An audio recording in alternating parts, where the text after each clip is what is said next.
Okay, so magandang gabi. Good morning, good Monday evening to everyone. Ako muli si Angel Losari, President and Lead Thinker ng Losari Consulting at andito na naman tayo sa ating Monday Learning Habit. And ito, patapos na tayo dito sa libro natin na ito where we are now discussing the 48 Laws of Power by Robert Greene. And we are now discussing laws number 45 and 46. We are finishing. We're about to finish. Next week, we'll be discussing laws number 47 and 48, capping everything. But after that, we will have a summary session discussing laws number 25 all the way up to 48. So if you missed some of the laws that we have been discussing, you can watch that discussion 2 Mondays from now, because at least on that day we will be summarizing the second half of the 48 laws of power. If you weren't able to watch the first half, there's also a summary of the first half, although it would be, of course, be better if you watch each and every episode. But if you don't have time to watch all the laws from 1 to 24, there is a summary right after the discussion of law number 24. So after that, after discussing law number 24, we had a summary of all laws from 1 to 24. So we are going to do that again on the second half of our discussion.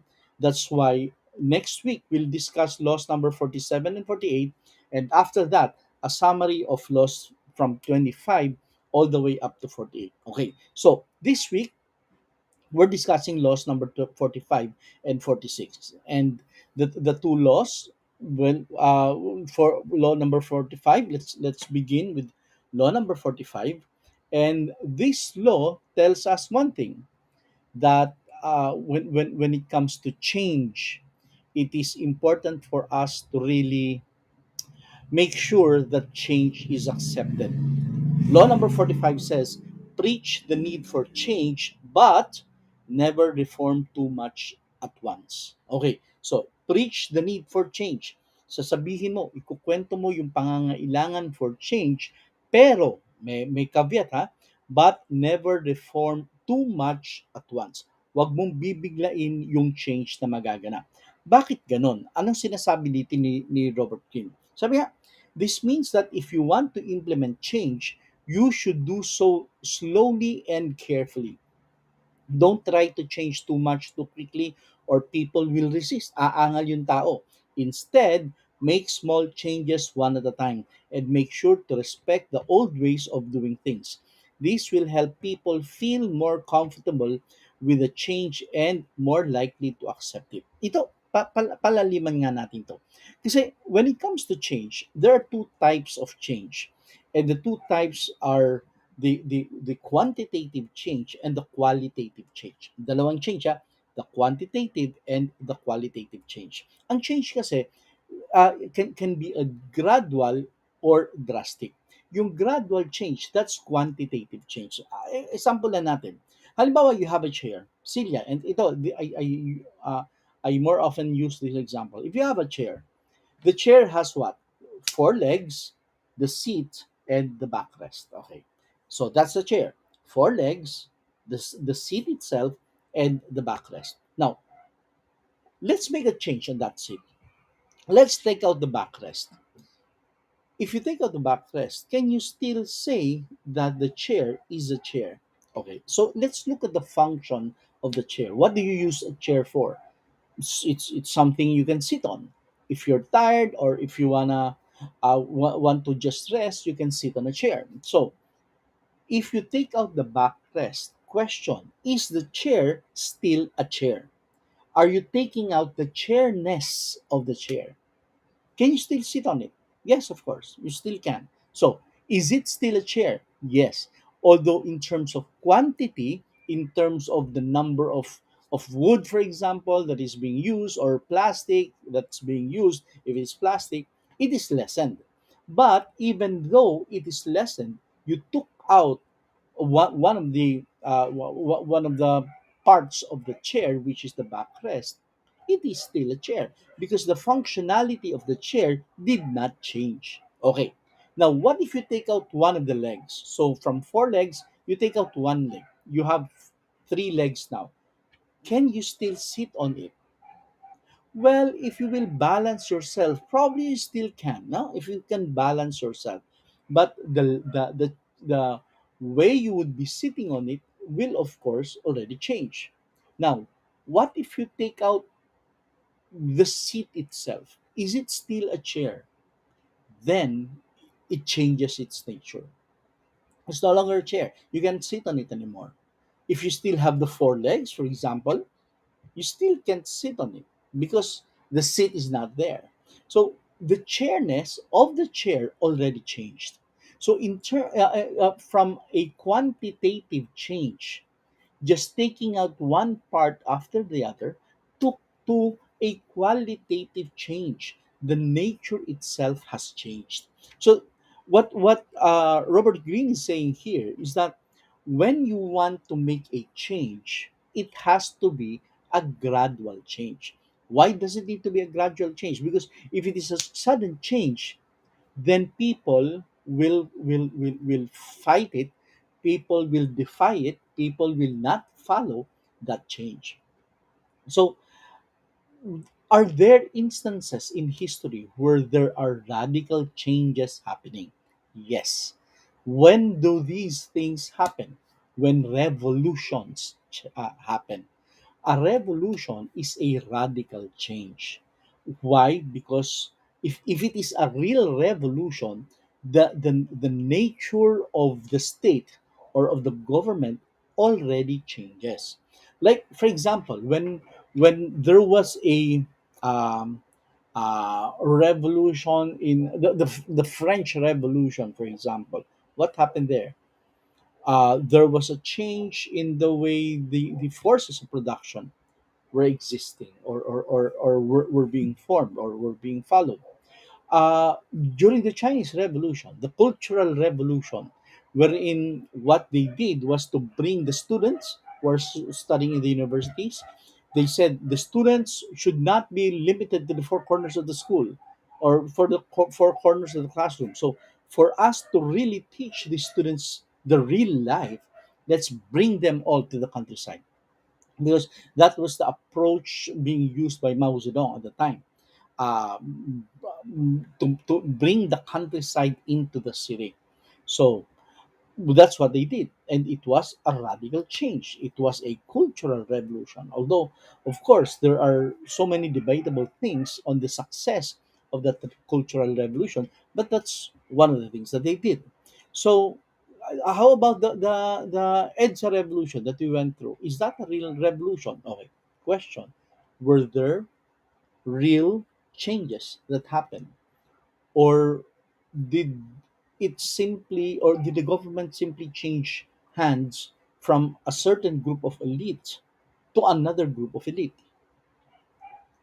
Was there really a fundamental change to the point that before the rich were controlling the country, was there then a chance for the poor to be heard, to have a representation in the government?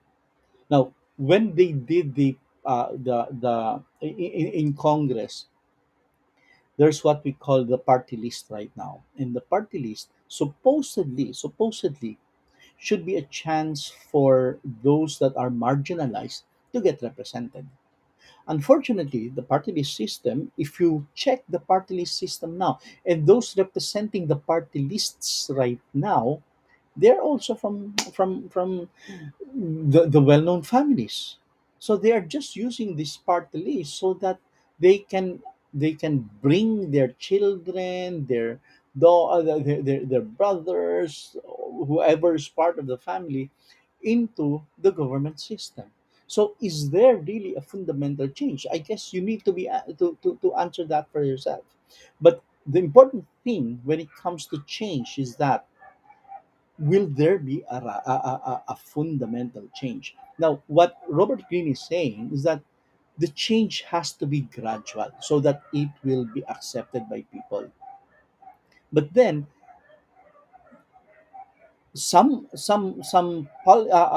philosophers or some sociologists will counter that, saying that if it is a gradual change, it is not really change.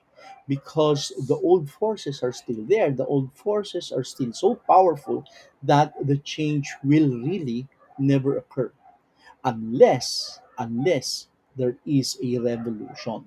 That's why a lot of those who are saying there has to be a change are really espousing a revolution. But in our case right now, are the things is our country now being run by the oppressed people, or by majority of the people? Remember, majority of our like for example, the farmers Philippines. If you go outside of the Philippines and you ask them, have you heard of the Philippines, they will say yes.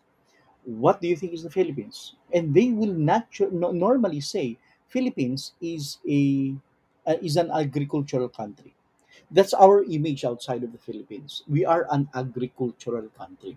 And well, a big portion of our population is really linked to agriculture. There was a time about 70% of the Filipinos are into agriculture. I guess now it has lessened because a lot of agricultural farms have already been transformed into big subdivisions. But then again, still a huge portion of the Filipinos are in the agriculture.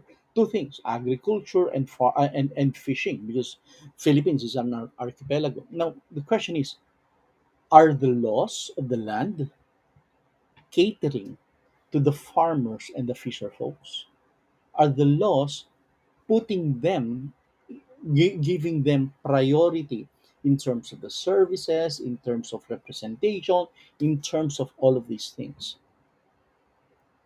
Simple lang eh.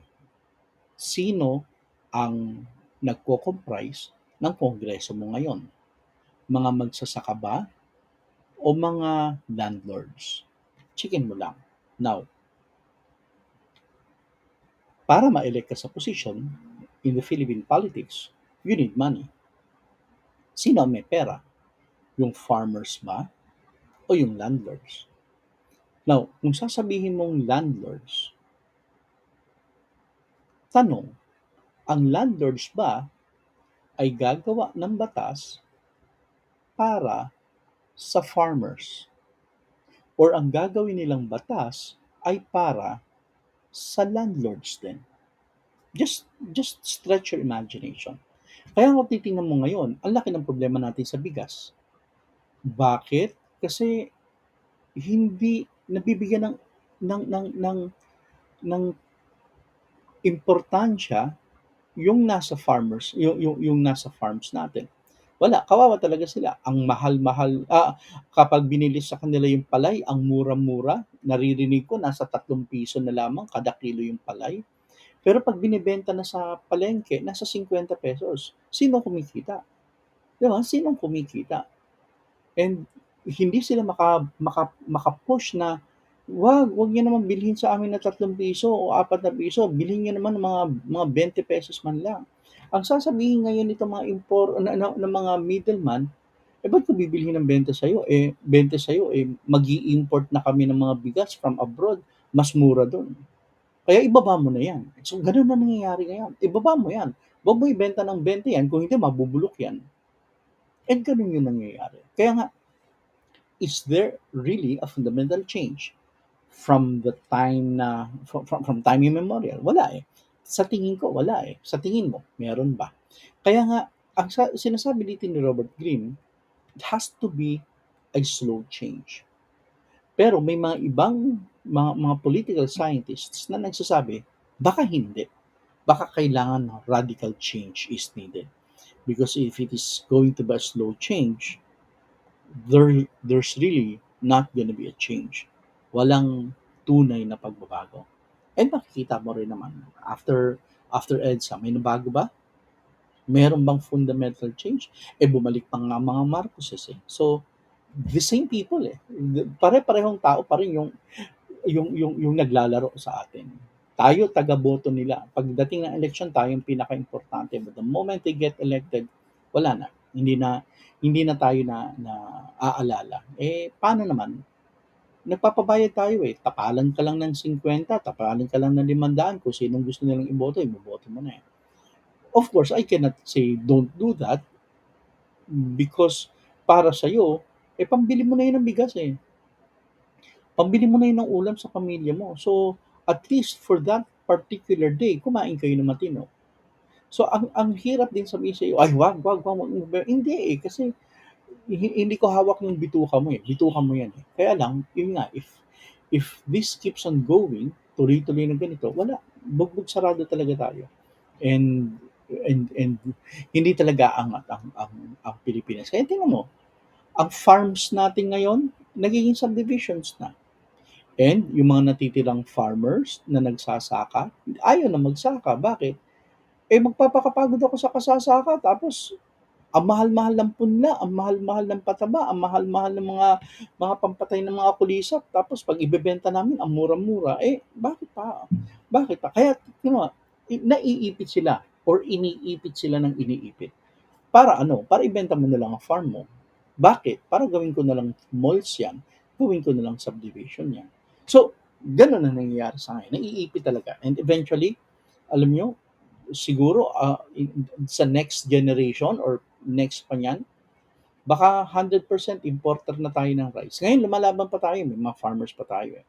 Pero next generation or the generation after that, baka full importer na tayo ng rice. Considering ang lawak-lawak ng lupain natin para sa sakahan. Wala eh. Hindi talaga inalagaan. Alam niyo ba yung mga farm sa abroad, yung productivity nila on a per square o on a per hectare of land, ang productivity nila is kukumpara mo sa productivity nung sa atin, nasa 1:6. Meaning, kung halimbawa, yung farm natin ay makakapag-produce ng isang sakong bigas halimbawa, sa abroad yan, 6 na sako ang mapoproduce. The same land, the same area, 1:6. Ang taas ng productivity nila. Bakit? Inalagaan ang mga farmers. Inayos. Like for example, we have a product now. Ang produkto namin, may product namin, ang tawag is plant catalyst. Yung sa plant catalyst, kapag inano mo yan sa farms, mas tataas ang productivity. Pwede siya sa mga gulay, pwede siya sa palay, pwede siya sa mga puno, pwede siya sa mga prutas, pwede siya sa mga 'yon. Iba-iba lang yung concentration na ilalagay mo, pero it will increase productivity radically. Ang laki ng magiging increase talaga. Kaya lang, pag binebenta na namin sa mga farmers 'yon, hindi lahat kayang bumili. Bakit? Kasi yung pambibili nila kailangan nilang iutang. At yung magpapautang sa kanila, hindi ipapautang kung ang bibilhin ay hindi yung mga produkto na gusto nilang bilhin ng mga farmers. Kaya yung mga farmers, eh, wala akong pampataba ng ano ko, eh, pag pautangin daw ako, dapat ang bibilhin ko yung pataba nila na mga pataba na nakakamatay actually ng lupa, yung mga yun. So, no choice ang mga farmers, hindi nila mabibili yung produkto namin kasi yung nagpapautang sa kanila, ang kinakailangan bilhin ay yung mga binabagsak na sa mga sa mga farmers ng mga malalaking drug companies, ng mga malalaking gumagawa ng mga pataba sa lupa na alam niyo may mga ibang pataba pa nga yan na sa ibang bansa hindi na pinapayagang gamitin, sa atin ginagamit pa yan. Ayun ang binabanggit sa amin ng ilang mga farmers. Kaya nga, is there really a change?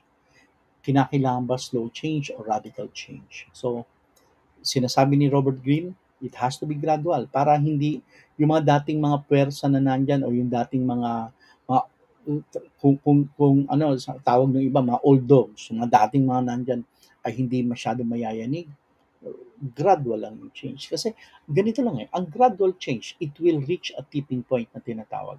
Ano yung tipping point? Yung gradual change mo, gradual, aabot kasi, remember, sabi ko kanina, quantitative to qualitative. Ang gradual change is a quantitative change. Pero aabot dun sa point ang gradual change mo na darating ka dun sa pinaka-tipping point. Yung tipping point, ito yung point na magkakaroon ka na suddenly ng radical change, ng qualitative change. So, magkakaroon ka rin naman talaga eh. Kaya lang, ang sinasabi ni Robert Greene, bago ka umabot sa tipping point, mabagal munang changes, dahan-dahan muna, bago mo paabutin doon sa tipping point. Ang sinasabi naman ng ibang mga philosophers, i-tipping point mo na kaagad. Kumbaga may band-aid ka na tatanggalin, huwag yung dahan-dahan dahil ramdam na ramdam mo ang sakit. Sinasabi ng ibang mga political scientists, tanggalin mo na kaagad yung band-aid na yan. Biglaan na lang para tapos na. Pero yun nga, depende sa paniniwala mo, depende sa pagtingin mo. Ano ba dun sa dalawa ang sa tingin mo ay mas applicable o mas karapat dapat na gagawin? Now, paano ba yung pagbabago? Okay, these are some tips for change management. If you will be implementing change and you will be following what Robert Greene is saying, there are four tips to change management. First, use persuasion and reason to convince people of the need for change. So you just need to persuade them. You will not be coercing them into change. You just need to persuade them. Next, emphasize the benefits of change and how it will make their lives better. Remember the saying, "What's in it for me?" Okay, the what's in it for me is everybody, for us to want to make a change, or for us to desire change in our lives. The question is, what's in it for you? What are you gonna get? What will you get from it? What will you get from a change? Is it something that's good, or is something that's bad? If you want it to be, if you want change to happen, you need to explain to them that whatever the result of the change will be, it's good for them. So what's in it for me? It is better life, better things, better in general. So you emphasize the benefits of change and how it will make their lives better. So what's in it for me? The next, be patient and understanding, and don't expect people to change overnight. Now, there are people who are ready for change. There are people who are not ready for change.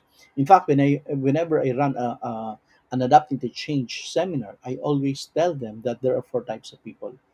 Those who, and the matrix, there's a matrix about it, and the matrix is all about the readiness for change and the knowledge for change. So there are four types of people, and in that discussion, it shows that some people are not really ready for change, and these are the individuals that you need to watch out for, because they will attempt to railroad or to prevent change from happening. Okay. And the fourth bullet is, be willing to compromise and make concessions.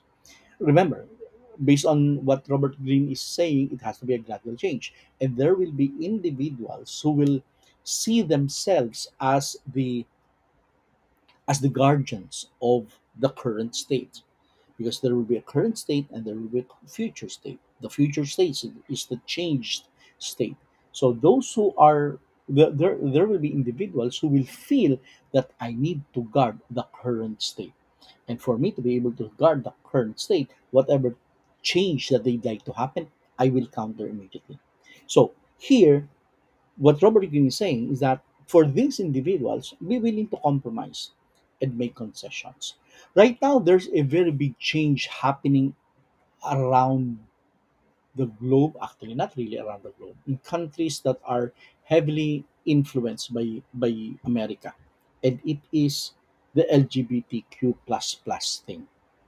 In the US now, if you watch Netflix or the movies now, almost all series in Netflix, there would definitely be uh, a gay couple, or whatever type of couple, a non-traditional couple. I don't know how they call it, because it is a requirement now for for for there to be inclusion, for there to be for the show to be regarded as a uh, well, an updated show. Let's just put it at that.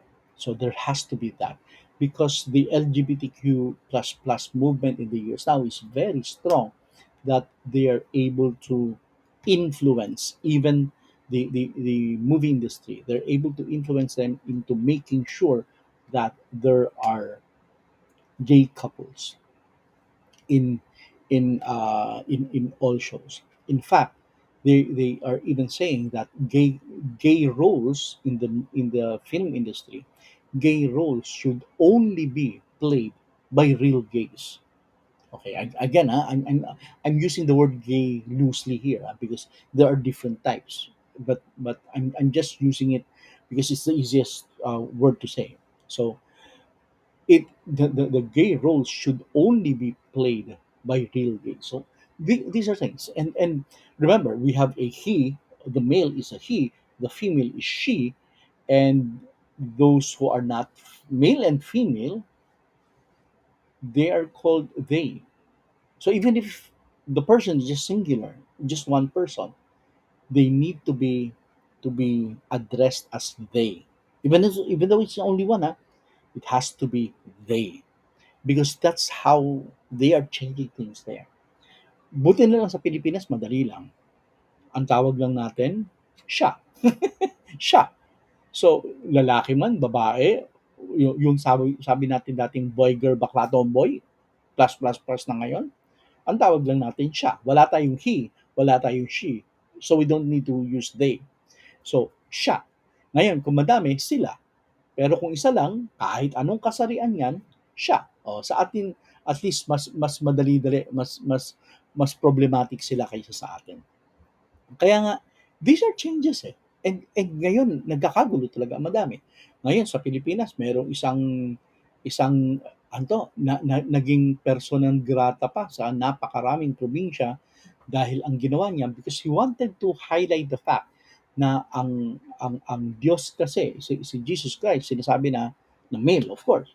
Pero inaano na pwede bang hindi male ang Diyos? Pwede bang gay ang Diyos? Parang ganun yata ang inaano nila. So, play out niya na nagsuot siya ng Jesus Christ, tapos basta may ano pa, na natutulog ang Diyos, basta gano'n, basta she made fun of Jesus Christ.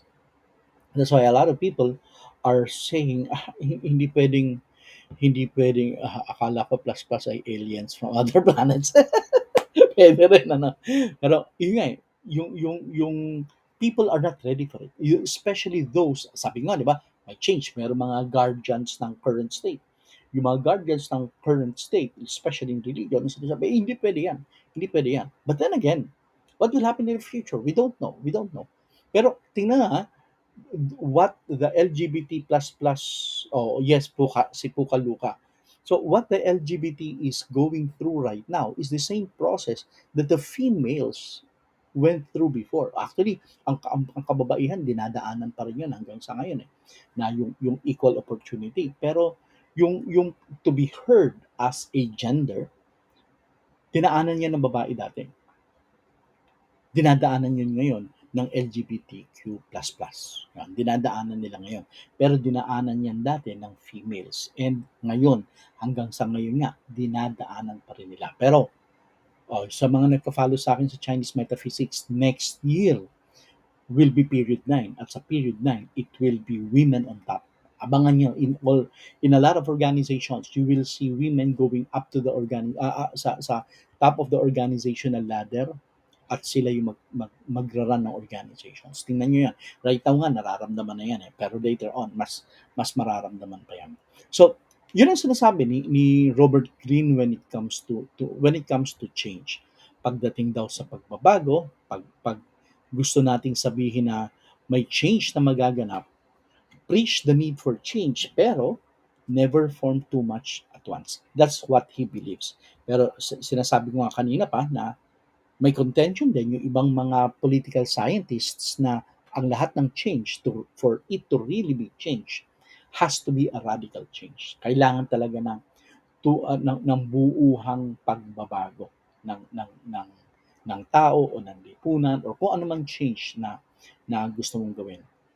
Remember, kahit nga tubig ang tubig, liquid yan. Kailan yan nagiging gas? Kapag nagkaroon na ng radical change. Yun yung tinatawag na hindi sa boiling point.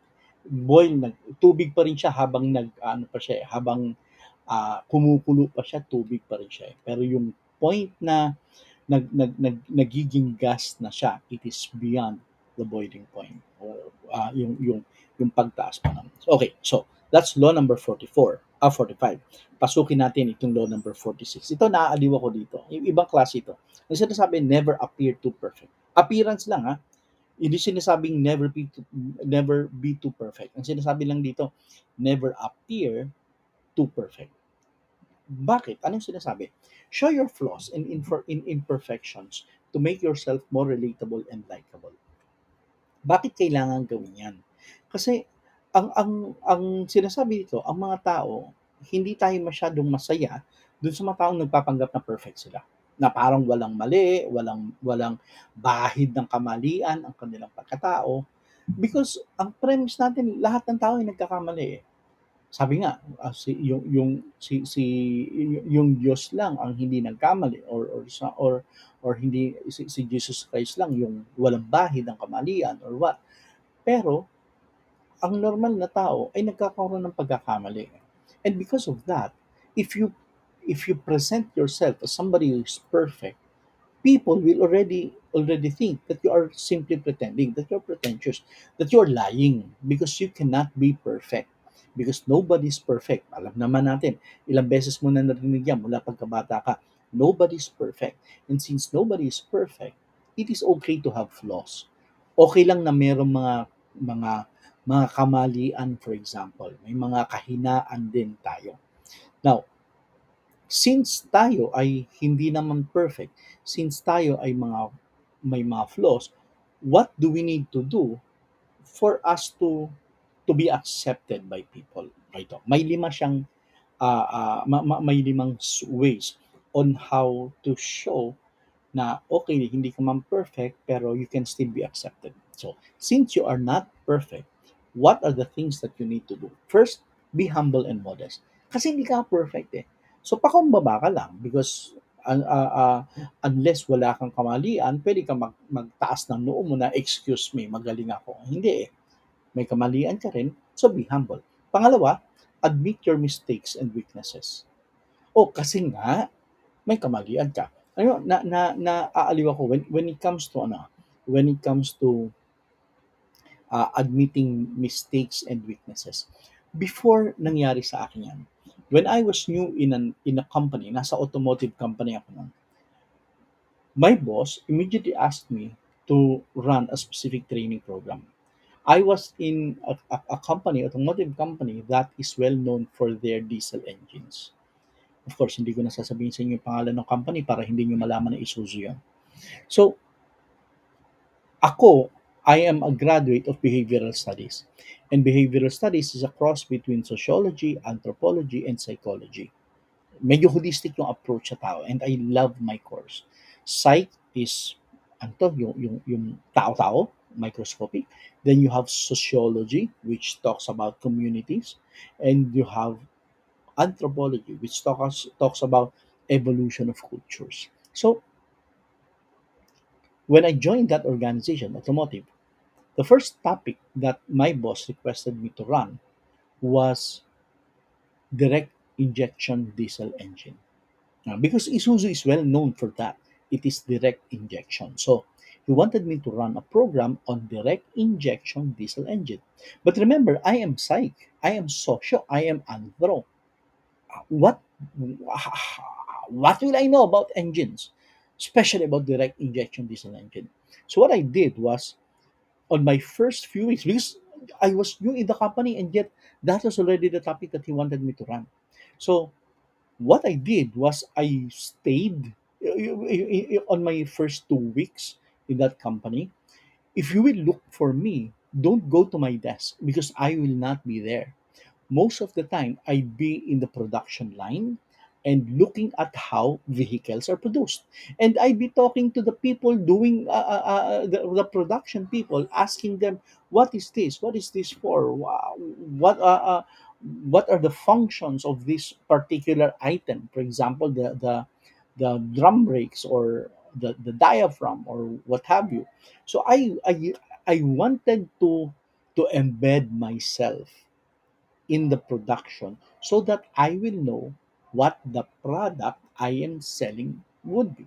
So, wala akong alam sa automotive.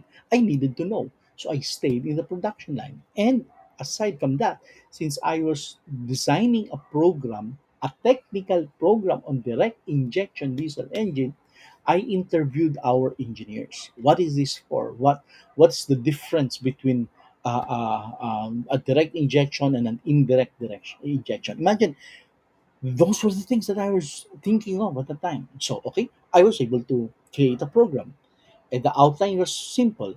First, I compared the gasoline engine versus the diesel engine. And in that comparison, I highlighted which of the two is more environment friendly. And you'll be surprised with the result.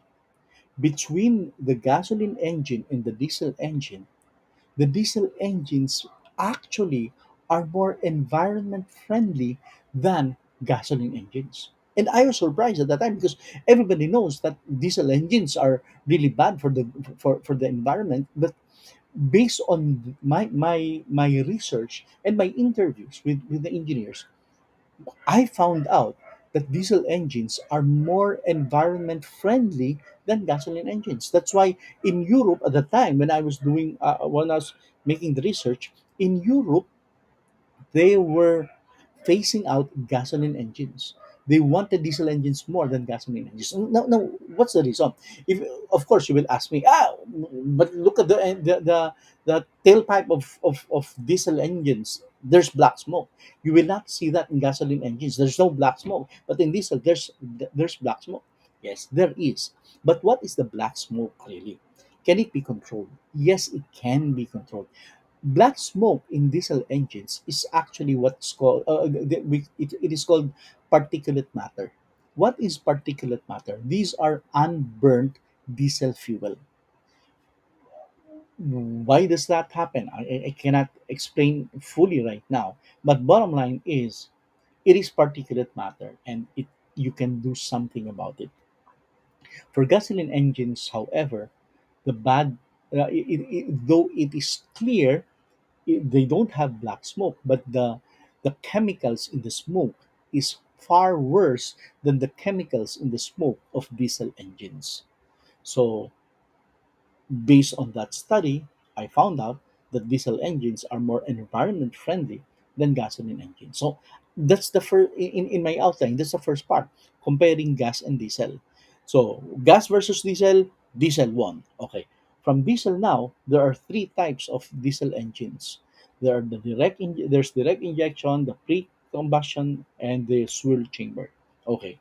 I compared the three, and comparing the three, I highlighted the fact that the best of the three is the direct injection because there's no much loss of energy, loss of power because it is direct injection.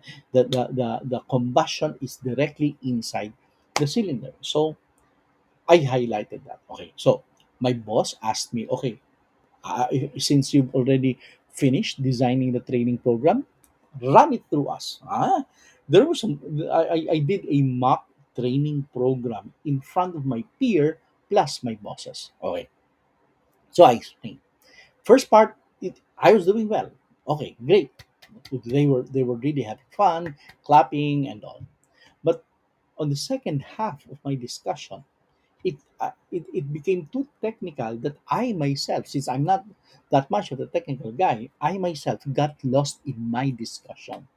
So what happened next was I lost them. They were already doing whatever some were looking at the cell phones already, some were already chatting. They were no longer listening to me. I lost their attention because I got so involved in what I wanted to say, I was no longer communicating with them.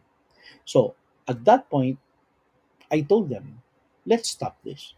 Let's stop this. I mean, this is not getting anywhere because you're not listening and I'm not making sense here in front. So let's stop this and can we can you help me make this better? And that was my question. Can you help me make this better? And when my boss heard that, he said, okay, these are the things that you can do. And he helped me out. That happened, he was able to help me out because look at the second bullet point. I admitted my mistakes and my weaknesses. I told them, okay, this is wrong. The design that I created, is wrong. It is not that good. So help me out. And they did. And they gave me pointers on where to focus on.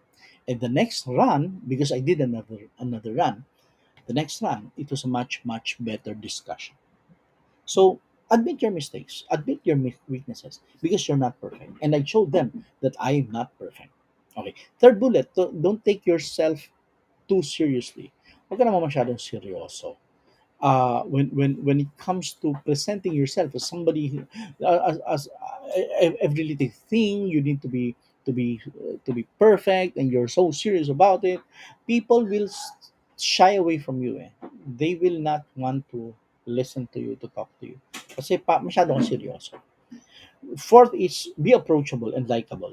Allow people to talk to you. Now, not everybody are open to that, because there are different personality types. We have the introverts who are not so comfortable talking to other people. Pero find a way on how, even if you are the introvert type, find a way on how you can be more open and more likable by other people. And final is don't try to be perfect. Okay, so since the title itself is don't even attempt to present yourself as perfect. Don't try to be perfect. Never appear too perfect in front of other people. So those are the two laws of in our discussion this week. Law number 45: preach the need for change, but never form too much at once. And law number 46: never appear too perfect. Next week, we'll be discussing 47 and 48, the last two chapters of the last two laws. Law number 47 says, do not go past the mark you aimed for. In victory, learn when to stop. Now, this is again a bit of, well, there will be a good discussion about this. So he's saying don't go beyond what you what you targeted, what you aim for. Why? We'll discuss that next week. And law number 48: assume formlessness.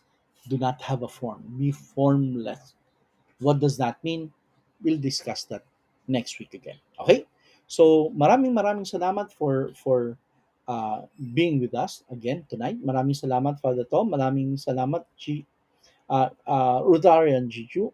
And for those na nag-tune in either sa Facebook or sa YouTube, pinanood mo man ngayon ng live or papanoorin mo later on, maraming salamat for sharing about an hour with me, 46 minutes pala. And next week, law number 47, 48, and after that, summary of laws 24 all the way up to 48. And magsasabi na rin ako next week ano ang gusto nyong next book na i-discuss natin. Okay, maglalagay na naman ako ng poll niyan at titingnan natin ano yung gusto nyong i-discuss natin na susunod na libro. Okay? So maraming salamat again. I'm Angel Luzari, President and Deep Thinker ng Luzari Consulting. Magandang umaga sa inyo lahat.